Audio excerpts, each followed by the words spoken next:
Good morning dear students. हम class 10 maths में quadratic equation द्विघात समीकरण पढ़ रहे हैं, जिसकी एक्सरसाइज 4.3 एंड क्वेश्चन नंबर 9 चल रहा है एंड लेक्चर नंबर है 14। इससे पहले हम लेक्चर 13 में क्वेश्चन नंबर 7 एंड 8 इसी एक्सरसाइज के कंप्लीट कर चुके हैं। इस चैप्टर की कंप्लीट प्लेलिस्ट का लिंक आपको डिस्क्रिप्शन बॉक्स में मिल जाएगा, जहां पर आप सभी लेक्चर्स को सीरियल वाइज देख सकते हैं और समझ सकते हैं। अब देखिए हम क्वेश्चन नंबर 9 की बात करते हैं। क्वेश्चन नंबर 9, आज एक बच्चे का कमेंट आया था कि सर क्वेश्चन को Hindi and English both language में लिखा करो तो हमें और भी अच्छा समझ में आ जाएगा। क्या है कि कुछ बच्चे हिंदी मीडियम के भी हैं, तो मैं सोच रहा हूँ कि जो हम जिन बच्चों को पढ़ा रहे हैं वो भी इंग्लिश मीडियम के हैं और उनको भी कई बच्चों को इंग्लिश में प्रॉब्लम आती है, तो इसलिए उनको भी और सूटेबल हो जाएगा। तो दोनों बातों को ध्यान में रखते हुए मैंने क्वेश्चन को हिंदी एंड इंग्लिश दोनों मीडियमों में लिख दिया है, जहाँ पर आप पूरे क्वेश्चन को देख सकते हैं। अब देखिए क्वेश्चन ये कह रहा है कि 2 water tap together can fill a tank 9 and 3/8 hours. आपके पास 2 टैप हैं, 2 नल हैं, दोनों मिलकर एक टैंक को 9 and 3/8 आवर में कंप्लीटली फिल कर देते हैं। The tap of larger diameter takes 10 hours less than the smaller one to fill the tank separately. अब वो कह रहा है कि अगर वो दोनों अलग अलग भरने लगे, दोनों टैप अलग अलग भरने लगे, तो जो बड़े डायमीटर वाला है, लार्जर डायमीटर वाला टैप है, वो जो स्मॉलर डायमीटर वाला टैप भरता है उससे 10 घंटे कम समय लेता है। जैसे अगर स्मॉलर टैप यानी कि छोटे डायमीटर वाला नल है, वो कितना टाइम लेता है 15 आवर्स, तो फिर वो बड़े वाला उससे 10 घंटे कम लेगा, यानी कि 5 घंटे में उसको फिल कर देगा। अब आपको ये पूछा है इसने कि find the time in which each tap separately fill the tank. अब वो ये पूछ रहा है कि दोनों मिलकर 9 and 3/8 आवर्स में भरते हैं, तो दोनों अलग अलग कितने घंटे में भरेंगे। हमें क्वेश्चन में क्या दिया हुआ है कि दोनों टैप मिलकर कितने समय में भरते हैं, वो है 9 and 3/8 आवर्स, और दोनों में एक रिलेशन दे रखा है कि बड़े डायमीटर वाला जो टैप है वो छोटे डायमीटर वाले टैप से 10 घंटे कम समय लेता है। इसके अलावा हमें कोई भी जानकारी नहीं दी गई है और हमें ये कहा गया है कि find the time in which each tap separately fill the tank, तो दोनों अलग अलग टैंक को कब भरेंगे। हिंदी वाले क्वेश्चन को रीड कर लें, मैं इसको मिटा रहा हूँ अभी। देखिए सॉल्यूशन, तो सबसे पहले हमें एक टैंक की बात की गई है, एक हौज की बात की गई है, तो हम एक छोटा सा टैंक बना लेते हैं, जिसमें से हम एक बार और इस क्वेश्चन को अच्छे ढंग से समझते हैं। ये मैंने लार्जर डायमीटर वाला बनाया है और ये मैंने कौन सा बनाया, स्मॉलर डायमीटर वाला बनाया है। ये तो लार्जर वाला है, ये स्मॉलर वाला है। जब दोनों एक साथ चालू होते हैं तो टाइम कितना लेते हैं, 9 and 3/8 आवर्स, 9 and 3/8 आवर्स। लेकिन टैंक तो वही है, बस मैं फिगर दूसरा बना दिया है मैंने, टैंक तो वही है। अगर इसमें हम बड़े वाला डायमीटर वाला लगाएं और एक और टैंक बना लें जो कि उसी साइज का है और वही टैंक है, और इसमें अगर हम छोटे डायमीटर वाला टैप लगाएं यानी कि नल लगाएं, तो ये दोनों अलग अलग जब इस टैंक को भरते हैं तो देखिए इसको कितना टाइम लगता है और इसको कितना टाइम लगता है, ये हमें फाइंड आउट करना है। अब हमें पता नहीं है कि किसको कितना टाइम लगता है, तो हम इसका तो मान लेते हैं कि x आवर्स टाइम लगता है।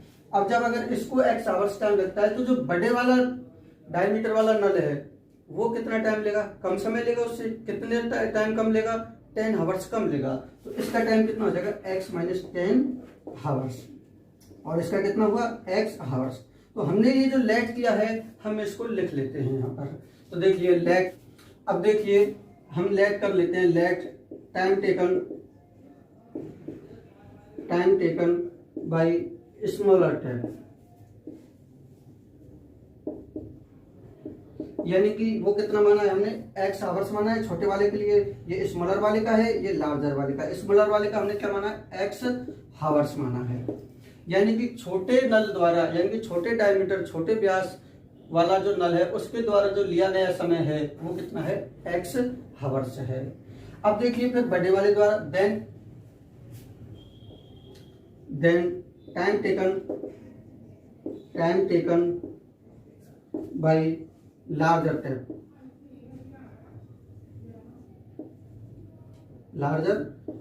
यानी कि जो बड़े व्यास वाला जो नल है उसके द्वारा लिया गया समय वो कितना है, उससे 10 घंटे कम है, तो x - 10 आवर्स क्या हो जाएगा, आवर्स में हो जाएगा।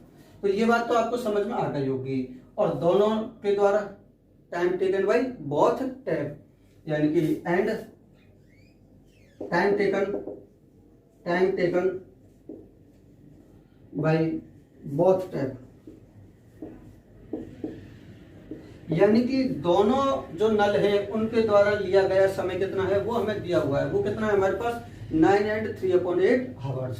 तो उसको हम लिख देंगे 9 and 3/8 आवर्स। तो ये क्या है, मिक्स्ड फ्रैक्शन में है, हम इसको इम्प्रॉपर फ्रैक्शन में यानी कि सॉल्व कर लेते हैं। तो यहाँ पर आपको पता है कि इसको तो मल्टीप्लाई किया जाता है और इसको ऐड किया जाता है। 9 को 8 को 9 से मल्टीप्लाई करेंगे 72 प्लस करेंगे 3, कितना आ जाएगा 75। तो ये कितना आ जाएगा 75/8। ये हम सॉल्व करते हैं इसको ऐसे। ये बात आपको समझ में आ गई होगी hours.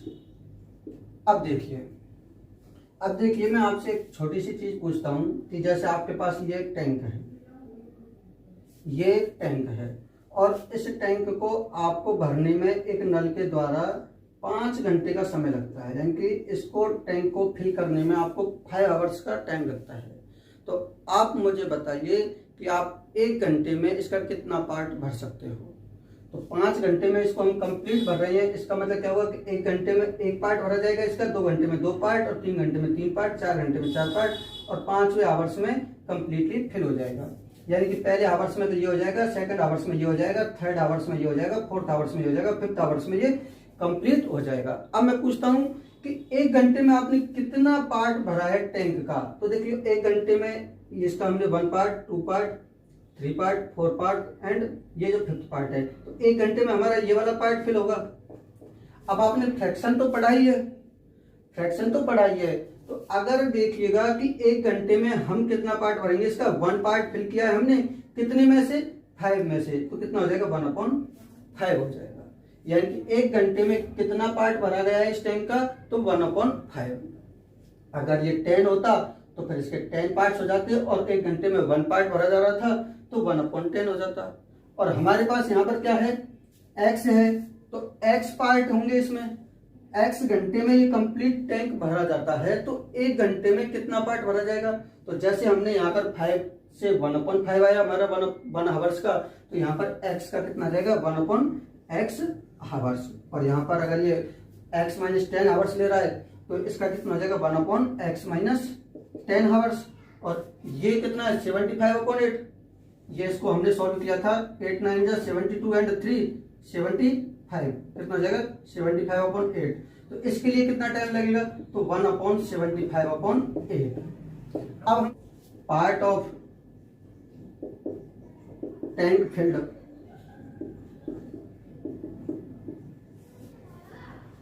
By smaller tap in 1 hour. अब मैंने यहां पर ये लिखा है कि part of tank filled by smaller tap in 1 hour, यानी कि 1 घंटे में टैंक का कितना भाग भरा गया जो स्मॉलर टैप के द्वारा। तो मैंने आपको यहां पर समझा दिया था कि अगर 5 घंटे में कंप्लीट फिल हो रहा है तो 1 घंटे में कितना हो रहा है 1/5 पार्ट। और स्मॉलर टैप एक x आवर्स में कंप्लीट कर रहा है, x घंटे में कंप्लीट कर रहा है, तो 1 घंटे में कितना पार्ट भरेगा इसका 1/x। तो हम क्या कर देंगे 1/x। जैसे x आवर्स का टाइम ले रहा था तो 1/x का हो गया। अब हम ये देखते हैं यहाँ पर कि part of tank filled by larger tap in 1 hour. 1 घंटे में जो लार्जर टैप है वो कितना पार्ट भरेगा, तो 1 घंटे के लिए मैंने बता दिया था x - 10 आवर्स में कंप्लीट फिल कर रहा है, तो 1 घंटे में कितना पार्ट भरेगा इसका 1/x - 10। तो ये कितना हो जाएगा 1/x - 10 पार्ट भरेगा ये इसका। अब देखिए बोथ के लिए लिखेंगे हम part of tank field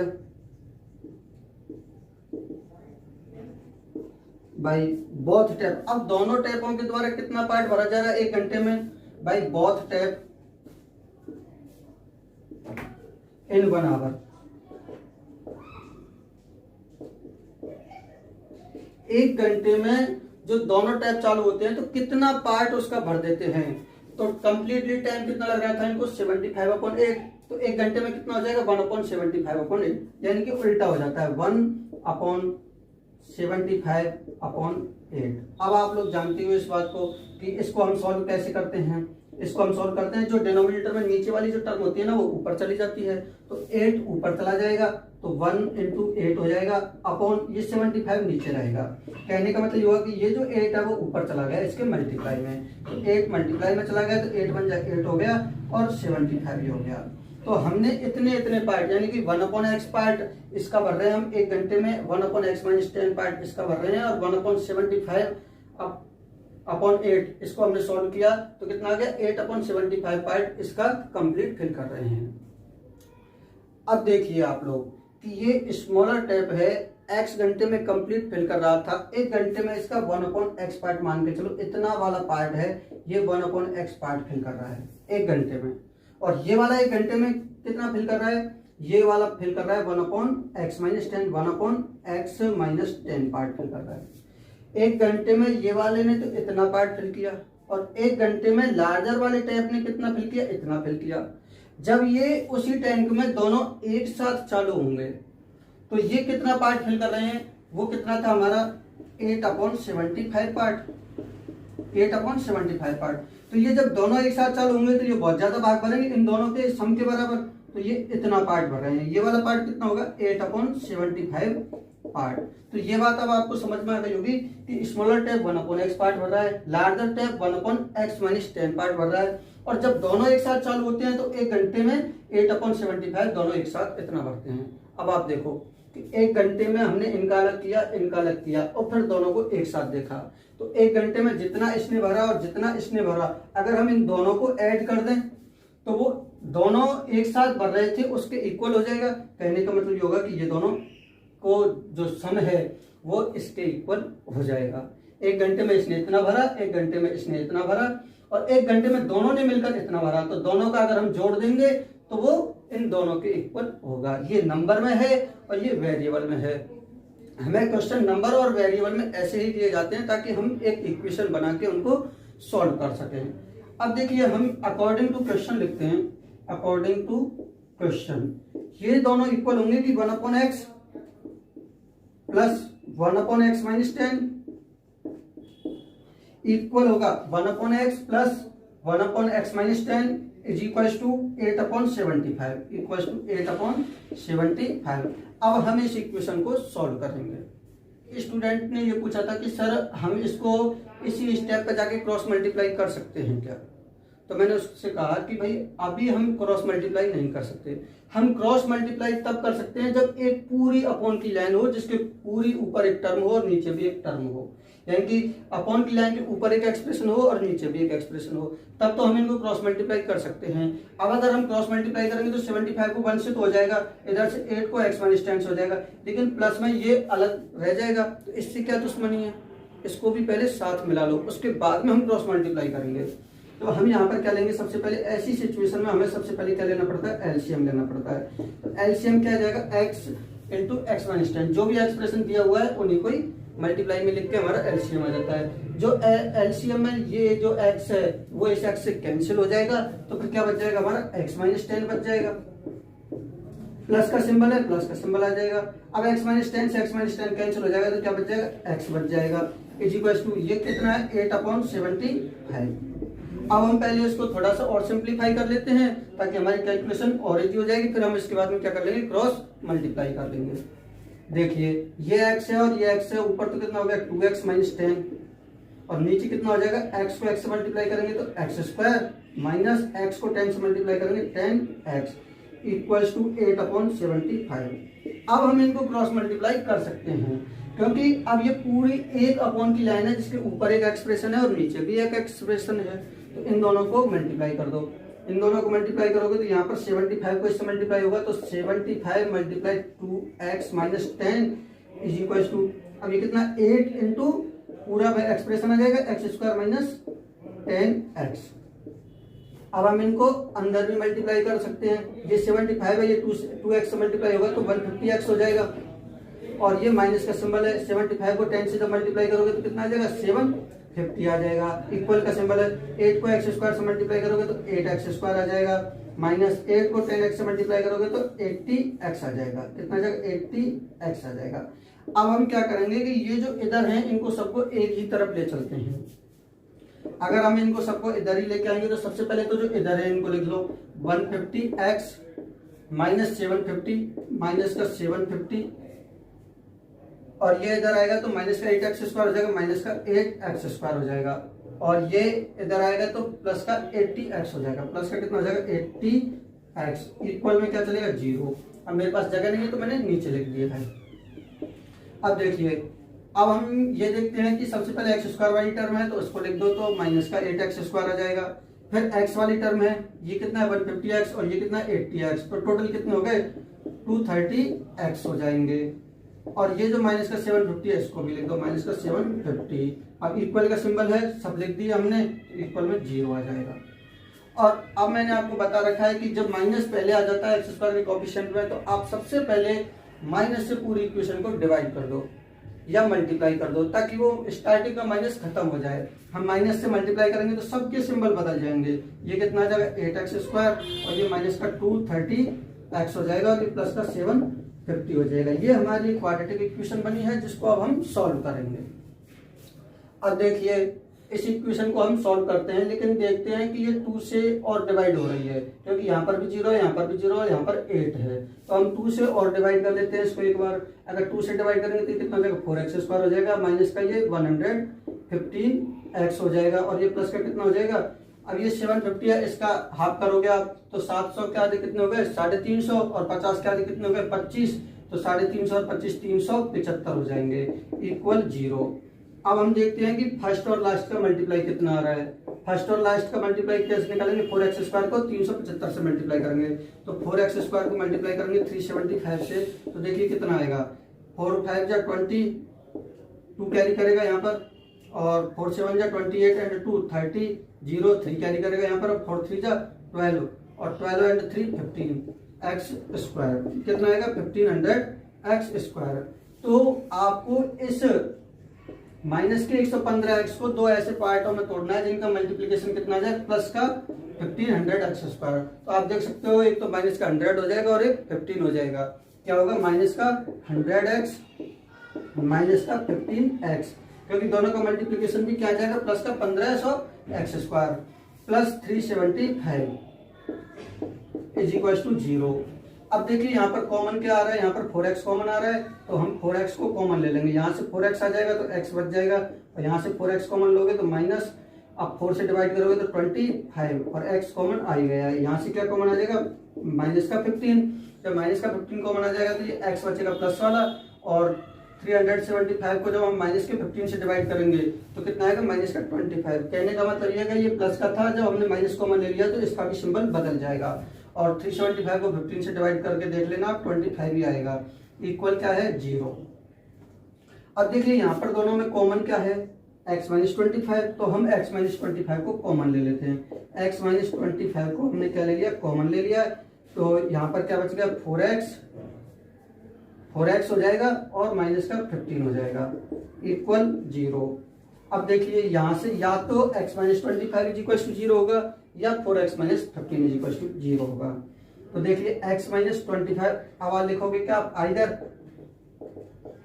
either x minus 25 is equal to 0 और 4x minus 15 is equal to 0। 4x minus 15 is equal to 0।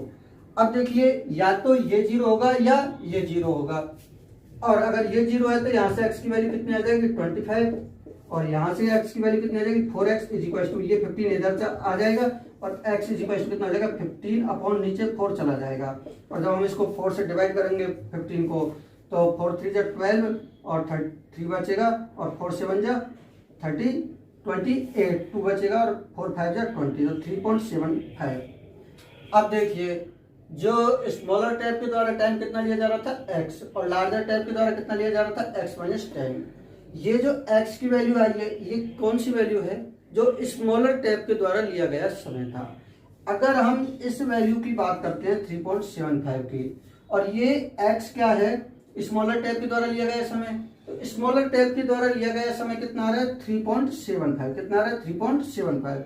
अगर स्मॉलर टैब के द्वारा 3.75 का टाइम लिया गया है तो फिर लार्जर टैब के द्वारा कितना लिया जाएगा, x माइनस 10 करना पड़ेगा हमको, x माइनस 10 करना पड़ेगा। और x की वैल्यू कितनी है 3.75 माइनस का 10, जिसको आप लोग सब्ट्रैक्ट करोगे तो कितना आएगा, 10 में से 3.75 सब्ट्रैक्ट करोगे तो नेगेटिव की वैल्यू आएगी, क्योंकि नेगेटिव की वैल्यू है तो कितना आ जाएगा 6.25। तो क्या आप बता सकते हो मुझे कि किसी भी टाइम को फिल करने में नेगेटिव में टाइम लग सकता है किसी भी टैब को, यानी कि समय से पहले ही कंप्लीट हो जाए, तो ये पॉसिबल नहीं है, इसलिए ये वाला सॉल्यूशन नहीं होगा। तो आप लोग इसके लिए लिख लोगे कि this is not possible, this is not possible. क्यों नहीं होगा, क्योंकि time can not be negative, because time can not be negative, यानी कि नेगेटिव। क्यों नहीं हो सकता है, क्योंकि टाइम नेगेटिव नहीं हो सकता है, यह संभव नहीं है, क्योंकि समय नेगेटिव नहीं हो सकता है। तो फिर हमारा x की फाइनल वैल्यू कितनी होगी 25। तो फिर x की वैल्यू कितनी आ जाएगी यहाँ पर 25 आवर्स। और जो लार्जर टैब के द्वारा लिया गया समय उसको निकालेंगे हम, तो यहाँ पर क्या आ जाएगा 25 माइनस 10, क्योंकि x की वैल्यू क्या है 25 है तो हमने 25 लिखा, और 25 में से 10 जाएंगे तो 15 आवर्स। तो अब हम कह सकते हैं कि जो लार्जर टैब के द्वारा लिया गया समय 15 आवर्स है और स्मॉलर टैब के द्वारा लिया गया समय कितना है 25 आवर्स है। 10 घंटे कम का समय लग रहा था तो 10 घंटे कम ही। हाँ तो बच्चों, मैंने इस क्वेश्चन को आपको बहुत ही आसान तरीके से और आपको जिस हिसाब से समझ में आ जाए उस तरीके से समझाने का प्रयास किया है। आई थिंक काफ़ी बच्चों को समझ में आ गया होगा। अगर किसी भी बच्चे को कोई डाउट है तो वो मुझे बताए कि सर मुझे इस स्टेप पे ये वाली चीज़ समझ में नहीं आई, तो मैं उसको उस चीज़ को भी समझाने का प्रयास करूँगा। धन्यवाद।